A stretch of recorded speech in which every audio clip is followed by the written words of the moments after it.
మన కోసం తపన పడ్డ వ్యక్తులకి వారి కుటుంబాలకి అండగా ఉండాలి.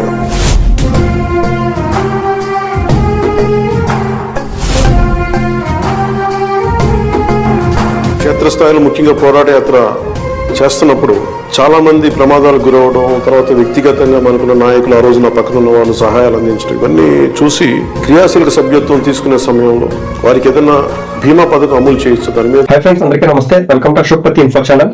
ఈ రోజు మనతో పాటు ఉన్నారు జన సైనికులు కోనప్రసాద్ గారు. ఈ రోజు నేను ఇతని దగ్గరికి రావడానికి గల కారణం ఏంటంటే, రానున్న 28వ తారీఖుతో 4వ విడత జనసేన సభ్యత్వ నమోదు కార్యక్రమం ముగుస్తుంది. అయితే కోనప్రసాద్ గారు మొదటి విడత 2వ విడత చేయించుకున్నారు, కానీ 3వ విడత జనసేన సభ్యత్వ నమోదు రెన్యువల్ చేయించుకోలేదు. అయితే దురదృష్టవశాత్తు మన ఏప్రిల్ నెలలో బైక్ యాక్సిడెంట్ అయ్యి కుడికాలు విరిగిపోయింది. అయితే ఎప్పుడైనా కడుపు నిండిన వారికన్నా పస్తున్న వారికి ఆకలి విలువ తెలుస్తుంది. అలాగే జనసేన పార్టీ సభ్యత్వ నమోదు ద్వారా ఎంతో మంది లబ్ధి పొందారు, కానీ కొంతమంది ఇలాంటి సమాచారం తెలియకపోవడంతో కొంతమంది ఈ అవకాశాన్ని కోల్పోతున్నారు. అయితే ఈ సభ్యత్వ నమోదు చేయించుకోవడం వల్ల కలిగే లాభాలను ఒకసారి కోనప్రసాద్ గారికి తెలుసుకుందాం. నా పేరు కోనప్రసాద్ అండి. నేను అంబేద్కర్ కోనసీమ జిల్లా. నాకు మొన్న ఏప్రిల్ నెలలోనే ఇలా యాక్సిడెంట్ జరిగింది. నేను అంతకుముందు జనసేన సభ్యత్వం తీసుకున్నాను. తీసుకున్నాక మా నాన్నగారు అప్పుడు 2022లో మామూలుగా చనిపోయారు. చనిపోయాక అప్పుడు మా నాన్నగారు సభ్యత్వం ఉంది, మా ఫ్రెండ్స్ ఉన్నారు, అదే మా నాన్నగారు చనిపోయింది, నీకు ఇది ఇన్సూరెన్స్ రాలేదు కదా, ఎందుకు సభ్యత్వం తీసుకున్నావు దాంట్లో అన్నాను. అది క్యాజువల్, మా నాన్నగారు చనిపోయింది, సహజ మరణం, పవన్ కళ్యాణ్ చెప్పింది ఏమన్నా మనకి యాక్సిడెంట్లకి వాటికి వర్తిస్తుంది బీమా అని చెప్పిన వాళ్ళకి. తర్వాత నేను కొన్ని అనివార్య కారణాల రెన్యువల్ చేయించడం మర్చిపోయాను.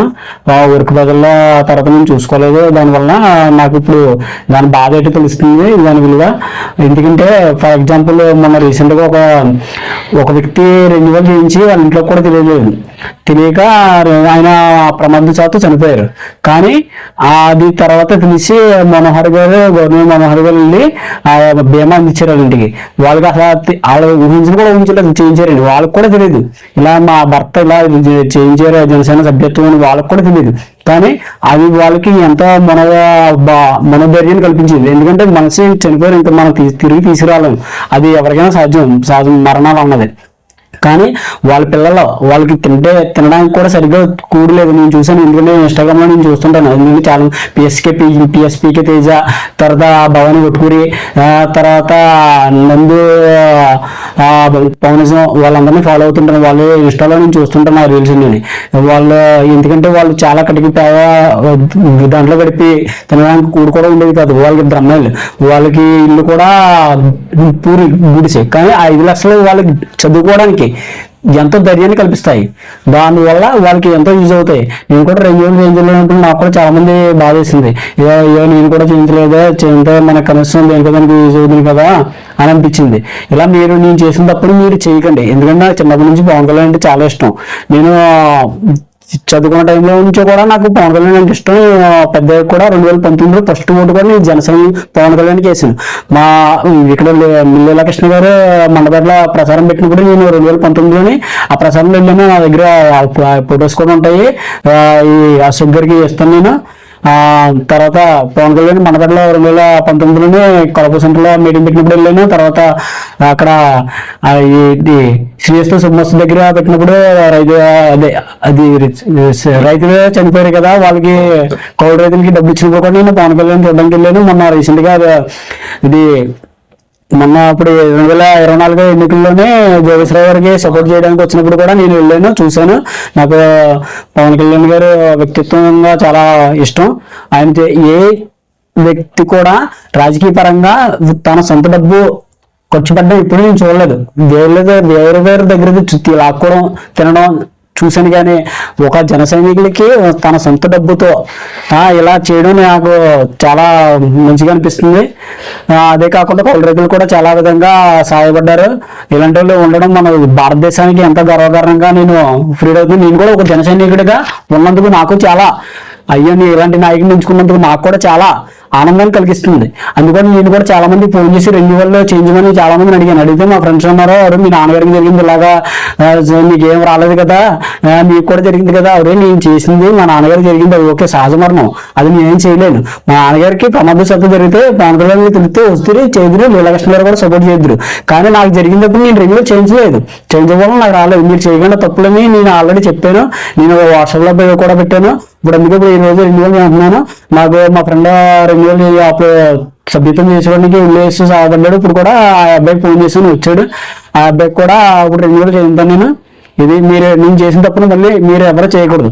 అర్జెంట్గా 28వ తారీఖుతో లాస్ట్ ముగుస్తుంది రెన్యువల్. దయచేసి ప్రతి ఒక్కరూ రెన్యువల్ చేయించుకోవాల్సిందిగా మనస్ఫూర్తిగా కోరుకుంటున్నాం. ఎందుకంటే ఇది మీకు ఏ టైంలో మనం ఎలా ఉంటామో తెలియదు.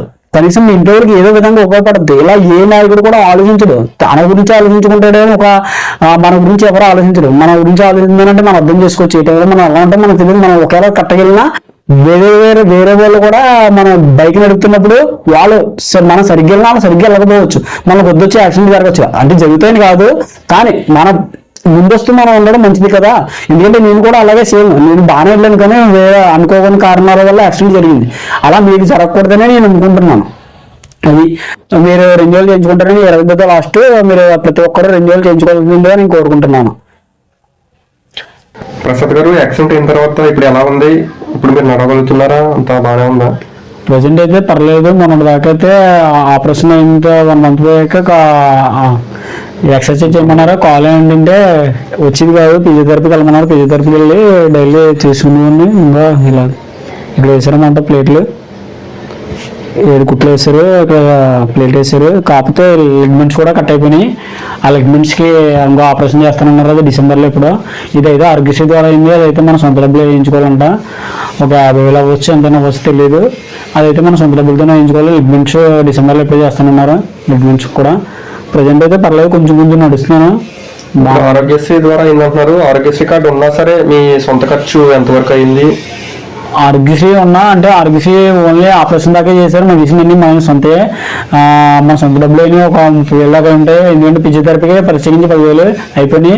హాస్పిటల్ ఖర్చులకి అక్కడ ఉండడానికి వాటికి ఒక 10,000 అయిపోయినాయి. ఈ మెడిసిన్కి 10,000 అయిపోయింది. ఒక 30,000 మన సొంత ఖర్చులు ఆరోగ్యశ్రీ అయినా సరే.